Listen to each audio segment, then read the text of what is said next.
Franck Alizio est dans ce studio, député RN des Bouches-du-Rhône. Bonsoir Franck Alizio. Bonsoir. Alors vous étiez place Vauban tout à l'heure avec les 7000 personnes qui étaient rassemblées d'après les chiffres de la police. Parce que vous vous dites un peu plus. La police dit 7000, ça veut dire qu'on était 10 000. Bon, ok. Vous dites 10 000. Bon, d'accord. Parce que vous estimez pourquoi vous estimez que les policiers donnent des chiffres inférieurs à la vérité? C'est toujours pareil. La police a toujours tendance à minimiser un tout petit peu. Je sais pas si elle minimise, elle a des méthodes de calcul en tout cas. On n'est pas comme la CGT, on n'a pas dit 20 000. Voilà, oui. Non, généralement la CGT c'est 100 000 de plus que la réalité. Non, mais c'est vrai. C'est exactement ça. Non, mais c'est vrai, Jules Torres. La vérité, demandez à Marseille, et surtout à Marseille. Pardon, excusez-moi, vous êtes dans les Bouches-du-Rhône. Mais alors la CGT de Marseille, il vous dit 150 000, la police 15 000. Vous voyez, on est un peu le rapport. Ils disent qu'ils étaient 80 000. Oui, c'est ça. Non, mais c'est énorme, c'est énorme. Bon, Franck Alizio, c'était quoi cet après-midi? Vous étiez 7000 place Vauban. D'abord, avant de rentrer dans le détail, évidemment, avant de parler de ce qu'a dit Marine Le Pen, un peu, c'était, je disais démonstration de force. Mais Véronique Jacquy me disait non, c'est pas vraiment une démonstration de force. C'était quoi exactement ce rassemblement? Si vous en tirez les conséquences ce soir. Démonstration d'indignation, démonstration d'un sentiment d'injustice depuis. Non, mais vous êtes satisfait du nombre de personnes, de la tonalité qu'a pris mais bien sûr, cette mobilisation? Je crois que ça fait des années, en tout cas moi, de mon vécu au RN. Et je suis au RN depuis qu'il s'appelle le FN, puisque je suis arrivé en 2015. Depuis 2015, il n'y avait jamais eu de rassemblement en plein air, en Ile-de-France, et en particulier à Paris, pour l'Assemblée nationale. Vous avez bien compris que ce n'est pas notre point de force en termes de sociologie électorale. Non, vous appelez rarement vos adhérents. Voilà. Et puis à Paris, en plus, c'est pas là que nous avons nos masses d'adhérents. On a fait ça complètement, ça s'est organisé de manière quasiment spontanée, en 48 heures. Donc évidemment qu'il n'y avait pas un objectif de chiffres. On a depuis lundi, nous avons des centaines et des centaines et des centaines de gens. Vous avez eu du mal à mobiliser parce que vous le disiez à Paris, c'est compliqué. C'était spontané. Vous avez fait venir des cars Non, c'était spontané. Si, il y en avait 25. Merci cars. Jules Torres. Voilà, je savais. 25 cars quand même. C'est des fédérations qui ont voulu vite fait s'organiser parce qu'il y avait beaucoup de militants, des fédérations limitrophes. Mais honnêtement, en 48 heures, vous organisez pas le Trocadéro et ce n'était pas le but. Ce n'était pas un meeting, c'était un rassemblement. Il fallait à un moment donné, offrir aux Français qui souhaitaient envoyer un message de soutien à Marine Le Pen et à travers elle de soutien à une certaine idée de la démocratie, une certaine idée de l'état de droit, une certaine idée de la présomption d'innocence, tout ça, il fallait tout simplement canaliser ça et nous l'avons fait par cette réunion, de même qu'hier à Marseille, nous l'avons fait à une réunion, même chose, de manière assez spontanée, et on était 500 à Marseille. 500 de manière spontanée en disant voilà, rendez-vous à tel endroit pour dire les choses face à une telle injustice. Mais écoutez, que les autres familles politiques le fassent, que les autres candidats le fassent, parce que là on a bien vu que du côté de l'extrême gauche ça n'a pas été terrible. Non, et la bagarre à ciel ouvert entre Édouard Philippe et Gabriel Attal, n'en parlons pas. Bon, Franck Alizio, juste je voudrais qu'on revienne avant de parler des autres sur le RN et le discours de Marine Le Pen.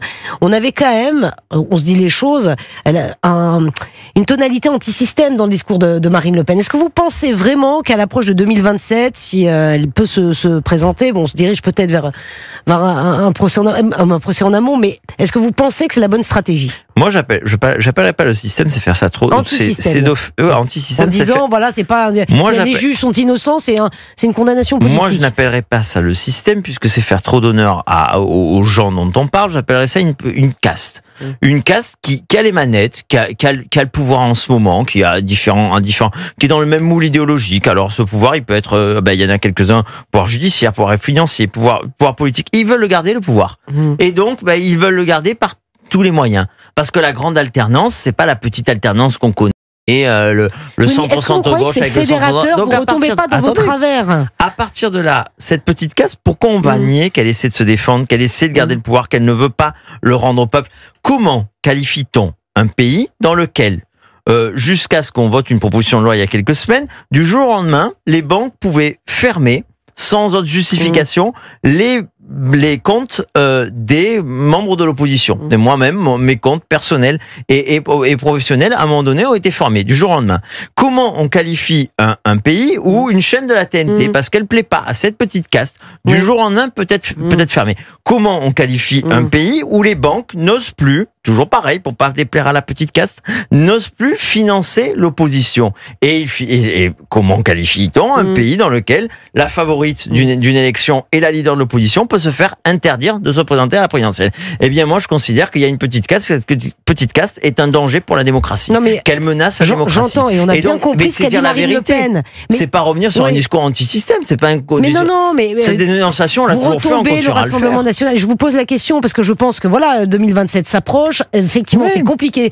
Non, mais c'est d'accord, c'est compliqué au niveau du Rassemblement national. Bien sûr, est-ce que vous avez un plan B? On en reparlera tout à l'heure. Il n'y a rien de compliqué. Quand on voit les sondages, beaucoup aimeraient nos sondages. Sûr, mais si Marine Le Pen ne peut pas se présenter, et si Marine Le Pen ne peut pas se présenter, ça peut arriver, ça. Eh bien, on verra bien. Pour l'instant, on a un binôme qui fonctionne depuis des années. Ce binôme aujourd'hui, il n'est pas remis en cause par cette décision, puisque Marine Le Pen est toujours présidente de notre groupe, est toujours députée, est toujours leader naturel de notre famille politique, et de l'autre côté, Jordan est toujours président du parti. Donc ce serait Jordan Bardella qui serait candidat pour 2027 pour le RN. Vous savez très bien qu'il y aura un congrès, il y aura un congrès en octobre 2026, et ce congrès désignera à la fois à nouveau le président de notre parti et le ou la candidate. C'est vrai ça. C'est un peu court. Le ou la candidate. Et je continue à souhaiter, à espérer et à croire profondément que ce sera Marine Le Pen, notre candidate. Voilà. Bien sûr.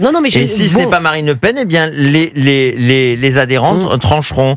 Et je considère que pour l'instant, le président de notre parti fait un formidable boulot et qu'à partir de là, bien oui, évidemment que, je veux dire, Jordan fait partie des solutions, mais pour l'instant, on ne cherche pas un plan B. Voilà, on a un plan qui est gagnant. Ce plan, pour l'instant, c'est ce duo. Bon, alors c'est vrai que le principal défi pour le Rassemblement national, donc je ne m'agite pas, je vous demande la parole tel un bon élève, mais il y a quand même une question qui se posera, c'est que le procès en appel, a priori, rendra son jugement à l'été 2026. Le procès en appel et le président de la Cour de cassation, le premier président de la cassation, a dit que dans ce type d'affaires, eh bien, la cassation pouvait intervenir 6 mois plus tard. Donc on est en janvier 2027. Et c'est là, en fait, toute la question. C'est que finalement, c'est pas le congrès, c'est pas le congrès de 2026. Le sujet, c'est si Marine Le Pen est définitivement condamnée à une peine d'inéligibilité qui est supérieure à 2 ans, eh bien là, il va falloir trouver une alternative et ce sera à 4 mois de l'élection présidentielle. Non, mais moi, je veux bien que le qui soit important, mais le quoi est encore plus important politique. Voilà. On sait pourquoi on se bat. On sait que le projet va pas changer si c'est tel ou tel visage, surtout que là, pour l'instant, les 2 visages dont on parle, on les connaît déjà. À partir de là, je vous dis, il y aura un congrès en octobre 2026, il dira des choses, et puis la candidature à une présidentielle, ça arrive rarement avant le mois de janvier ou avant la fin de l'année. Donc il y a tout ça. Enfin, on rentre pas. On est à 2 ans de la présidentielle. Oui, mais 2 ans c'est long et c'est très court. Entre les deux, on a quelque chose qui arrive et qui va s'appeler les municipales. Laissez du temps au temps, laissez le rythme démocratique se faire. C'est pas nous qui avons décidé du désordre démocratique que produit cette décision, cette décision cette décision de justice qui est une décision d'injustice. Tout le monde le ressent comme ça. Nous le ressentons comme ça.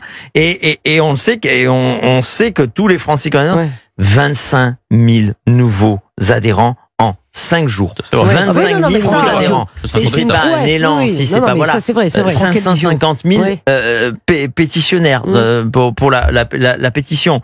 10 000 personnes aujourd'hui, place Vauban. Bon, ça veut dire quelque chose. Laissons les Français s'exprimer, laissons la démocratie retrouver le bon chemin. Bon, alors, Franck Alizio, les militants du Rassemblement national, vous parlez de 25 000 adhérents, ce ne sont pas pour autant tous les Français. Vous dites tous les Français.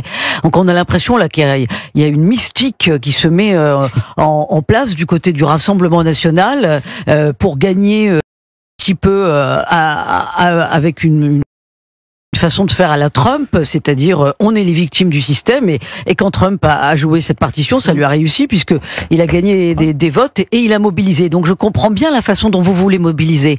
Mais pour gagner en 2027, que ce soit Marine Le Pen, Jordan Bardella ou un autre candidat, il faut quand même ratisser large et il faut aller chercher des voix à droite, pourquoi pas d'ailleurs chez des déçus des LR.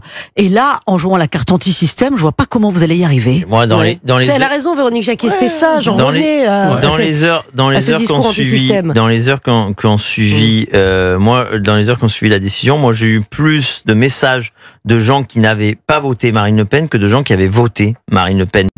Et puis Oui, il faut arriver à une majorité de Français. Mais vous pensez que les électeurs de droite, là, dont on parle, qui ont été victimes de ça en 2017 avec François Fillon, qui voient Nicolas Sarkozy victime d'acharnement judiciaire, vous pensez pas qu'ils pensent la même chose que nous et qu'ils disent maintenant c'est à Marine Le Pen qu'ils le font, donc ils pensent oui, mais vous pouvez pas faire campagne souligner ce sentiment d'injustice, mettre en avant ce sentiment d'injustice. Eh bien, c'est une manière aussi. Enfin, je pense qu'ils se retrouvent dans ce discours. C'est pas un discours anti-système, c'est un discours où à un moment donné, je suis d'accord, mais on ne peut pas parler que de ça. Qui idéologiquement et de gauche se vit dans l'entre-soi, dans une espèce de socialo-macronisme. Eh bien oui, il y a des gens qui sont écartés de ce système et qui pensent pas pareil et qui veulent une véritable alternance. Eh bien, je pense qu'on peut être à la fois un parti populaire qui dit les choses, qui dénonce une caste, et pour autant un parti de gouvernement et d'alternance. Oui, l'alternance, ça ne sera pas avec le centre-centre droit et le centre-centre gauche ad vitam aeternam. Bon. Sinon, on garde Macron, on le réélit et on le garde à vie. Mais oui, d'accord. Non, mais bon, c'est pas à un moment donné. Franck Alizio, la rupture, il y aura une rupture. Hein, ouais. Oui, je vous rassure, il y aura une rupture. Et c'est souhaitable pour le pays qu'il y ait une rupture dans tous les domaines. Je voudrais juste que vous me commentiez les mots, parce que c'est vrai que la justice a été prise pour cible par certaines personnalités du Rassemblement national. Jordan Bardella parle de démocratie exécutée. Jean-Philippe Tanguy parle d'un carteron de procureur. Est-ce que vous ne croyez pas que là aussi, ces qualificatifs ne sont pas nécessaires ? Dans cette affaire, il y a des juges, il y a des procureurs. Mais Marine Le Pen a dit que c'est pas la faute des juges. Procureurs qui ont fait de la politique, tout simplement, qui ont fait de la politique. Alors ils ont été aidés par un vote du législateur, en l'occurrence il y a quelques années, pour rendre possible l'exécution provisoire. Je suis d'accord avec vous, mais il en reste que la séparation des pouvoirs, ça va dans les deux sens. Voilà, la séparation des pouvoirs, c'est le politique ne se mêle pas de justice, mais c'est les juges ne se mêlent pas de politique. Et là, en l'occurrence, les juges se sont un petit peu trop mêlés de politique, sont en train de quelque chose. Le meilleur avocat de Marine Le Pen, il s'appelle François Bayrou. Il explique que l'exécution provisoire, c'est une exécution politique, et deux, que le détournement de fonds publics. Je suis pas sûr que ça lui fasse plaisir. Que le détournement de fonds publics. J'ai le droit de faire plaisir aux gens malgré eux. Il est prof de lettres. Et que le détournement de fonds publics n'est pas constitué selon lui. Voilà. À partir de là, il y aura un appel. Cet appel va arriver. La présomption d'innocence de Marine Le Pen est reconstituée à travers cet appel. Eh bien, on va suivre ça. Juste une toute petite question dernière. À l'Assemblée nationale, Éric Ciotti est en train de souhaiter, de travailler sur un projet de loi pour enterrer le principe de l'exécution provisoire en matière d'inéligibilité. Cette loi serait donc rétroactive pour permettre à Marine Le Pen de concourir en 2027. Vous pensez que ça a une chance de passer à l'Assemblée ? Ce serait une bonne chose. Après, par définition, ce sera une proposition de loi qui sera présentée, je crois, dans la niche du mois de juin, donc de l'UDR. Ce serait une bonne chose pour la démocratie, pas pour Marine Le Pen. Ça doit pas devenir une loi. Ça doit pas devenir une loi Marine Le Pen.